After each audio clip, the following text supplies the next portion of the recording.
Hi guys, this is a learn with lucky channel and आप कैसे हैं? उम्मीद करता हूँ बहुत ही बढ़िया होंगे।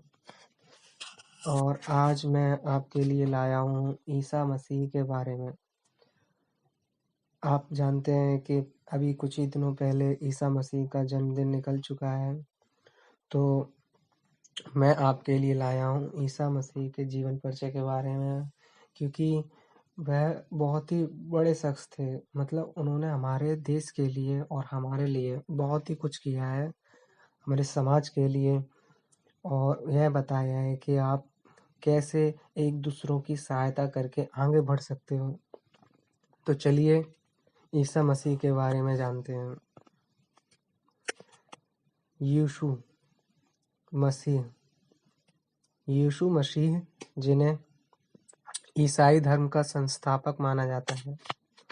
ईसाई धर्मावलंबियों का मानना है कि वे ईश्वर के पुत्र थे। यीशु को कई अलग-अलग नामों ईसा मसीह, जीसस क्राइस्ट, नासरत का यीशु आदि से भी जाना जाता है। 4 ईसा पूर्व को बैथलेहम जुडिया रोमन साम्राज्य में इनका जन्म हुआ था। इनके पिता का नाम यूसुफ तथा माता का नाम मरियम था। जेम्स, जोसेफ, जुडास, साइमन इनके भाई थे। जेम्स, जोसेफ, जुडास तथा साइमन इनके भाई थे। ईसाई धर्म ग्रंथ बाइबल में यीशु के बारे में विस्तार से जानकारी मिलती है। यीशु ग्रीक शब्द यीशुआ का अंग्रेजी अनुवाद है, जिसका अर्थ है जीवन देने वाला, तथा इस धार्मिक पुस्तक में मसीह का नाम तकरीबन 900 बार प्रयोग हुआ है। यीशु का कोई उपनाम नहीं था, जिसके कारण लोगों ने इन्हें यीशु मसीह अर्थात जीवन देने वाला अभिषिक्त जन के रूप में पुकारना शुरू कर दिया। जॉन की मां एलिजाबेथ और यीशु की मां मरियम चचेरी बहनें थीं। एलिजाबेथ के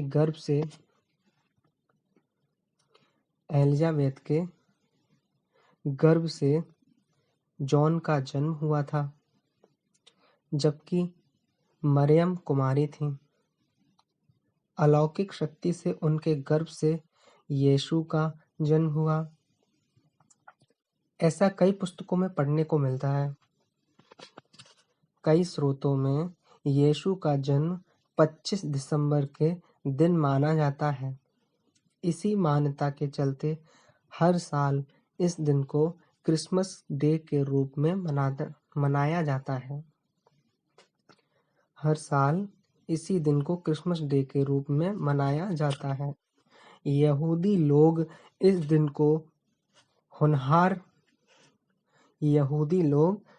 को हनुकाह के पर्व के रूप में मनाते हैं। किस पर्व के रूप में मनाते हैं?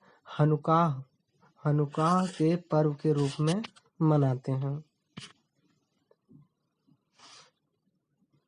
इनका जन्म फिलिस्तीन के बैथलेहम में हुआ था। उस समय यहूदियों के राजा महान रोमन हेरोदेस हुआ करते थे। वह बेहद क्रूर शासक था, जिसने राज्य में जन्मे सभी नवजात बच्चों को मारने का आदेश दे दिया था। जब उन्हें एक चमत्कारी बालक यीशु के जन्म के बारे में पता चला, तो उन्हें यह भय सताने लगा कि कहीं वह यहूदियों का राज ना खो दें। यीशु के पिता यूसुफ लकड़ी का काम करते थे, जिनके बाद यीशु ने भी कई वर्षों तक इसे जारी रखा। बताया जाता है कि यीशु ने 30 साल की उम्र में भी जनसेवा के कार्य में स्वयं को समर्पित कर दिया। 40 दिनों तक उपवास तथा 40 महीनों तक अपने धर्म का प्रचार भी किया। अपने जीवन काल में यीशु ने कुल 37 चमत्कार दिखाए, 37, जिनमें से पहला उपदेश उन्होंने माउंट पहाड़ी पर दिया था। इन चमत्कारों में उन्होंने 3 मृत्यु प्राप्त लोगों को पुनः जीवित कर दिया था। सबसे चमत्कारी रूपांतरण उनके परलोक जाने की घटना थी, जिसमें वे अपने प्रेरितों के साथ आसमान में जाकर लुप्त हो गए। जिसमें अपने प्रेरितों के साथ आसमान में जाकर लुप्त हो गए। यीशु के पिता यूसुफ लकड़ी का काम करते थे, जिनके बाद यीशु ने भी कई वर्षों तक इसे जारी रखा। बताया जाता है कि यीशु ने 30 साल की उम्र में भी जनसेवा के कार्य में अपने को स्वयं को समर्पित कर दिया। 40 दिनों तक उपवास और 40 महीने तक अपने धर्म का प्रचार भी किया था। ठीक है। 29 वर्ष की आयु तक यीशु अपने पिता का पुश्तैनी कार्य करते रहे। 29 वर्ष की आयु तक यीशु अपने पिता का पुश्तैनी कार्य करते रहे। 30 की उम्र में उनको ज्ञान की प्राप्ति हुई। यही वर्ष से उन्होंने धर्म प्रचार का कार्य शुरू कर दिया। इजराइल की जनता से इन्होंने अपने धर्म के प्रचार की शुरुआत की।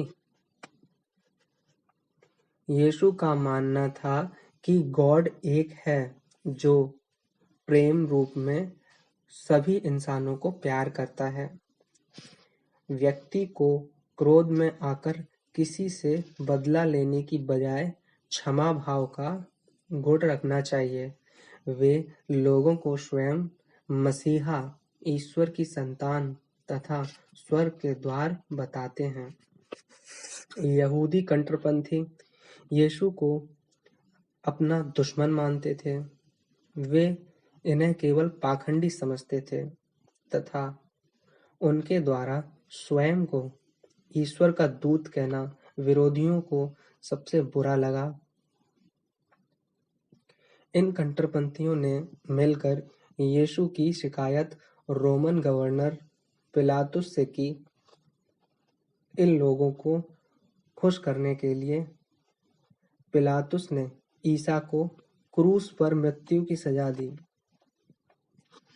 उनके साथ अमानवीय व्यवहार किया जाने लगा। कोड़ों से चमड़ी उड़ेल देने वाली पिटाई की जाने लगी। उनके सिर पर तीखे कांटों का ताज सजाया गया। लोगों ने उन पर थूका भी। अंततः उनके पैर में क्रूस की कील ठोंककर लटका दिया। यह शुक्रवार का दिन था। इस कारण ईसाई धर्म इतिहास में इस दिन को गुड फ्राइडे के रूप में याद किया जाता है। इतनी अमानवीय वेदना के साथ मरते हुए भी ईसा ने सभी के पाप स्वयं पर लेते हुए कहा, हे ईश्वर, इन सभी को माफ करना, क्योंकि इन्हें पता नहीं कि ये क्या कर रहे हैं। बाइबल की माने तो अपनी मृत्यु के 3 दिन बाद यीशु पुनः जीवित हो गए थे। एक महिला ने उसे अपनी कब्र के साथ जीवित देखा तथा इस घटना को ईसाई धर्म में ईस्टर डे के रूप में मनाया जाता है। ईस्टर के 40 दिन बाद ईसा स्वर्ग लोक को सिधार गए। ईसा मसीह ने अपने 12 मुख्य शिष्यों के सहयोग से अपने धर्म का प्रचार किया। आज चलकर यह ईसा का धर्म अर्थात ईसाई कहलाया। उनके कई संदेश आज के युग में बड़े उपयोगी और बहुत ही उपयोगी के साथ-साथ हमारे लिए बहुत ही मार्ग प्रशस्त करने वाले संदेश हुए। उन्होंने कहा था, जैसा व्यवहार आप अपने लिए सोचते हैं, जैसा व्यवहार आप अपने लिए सोचते हैं, ऐसा दूसरों के साथ भी करिए। ईश्वर की सेवा का सरल उपाय यह है कि एक दूसरे इंसान की सेवा करें। तो ये हमारे ईसा मसीह ऐसे थे जो मतलब उनके शत्रु के होने के बावजूद भी कितना कष्ट उन्हें पहुंचाया। उन्हें क्रूस पर लटका दिया गया और उनके हाथों में ऊपर उनके सर पर कीलें गाड़ दी गई। कितना मतलब क्या बताएं। और उन्होंने तब भी उन लोगों को माफ कर दिया और कह रहे हैं इन्हें यही नहीं पता है कि हम कर क्या रहे हैं। तो हमारे ईसा मसीह ऐसे थे, बहुत ही महान सत्य, बहुत ही ज्यादा। तो थैंक यू गाइस, यही था वीडियो जो हमको प्रेरणा देता है कि जब वो हमारे लिए इतना कुछ कर गए, लोगों को एक दूसरे को मिलाने की कितनी कोशिश की कि सभी साथ साथ रहें, तभी हमारी एकता कहलाई जाएगी। भारत के लिए हमारा भारत हमेशा एकजुट रहे, यही हमारे ईसा मसीह शिक्षा देकर चले गए हैं। एंड थैंक यू, धन्यवाद।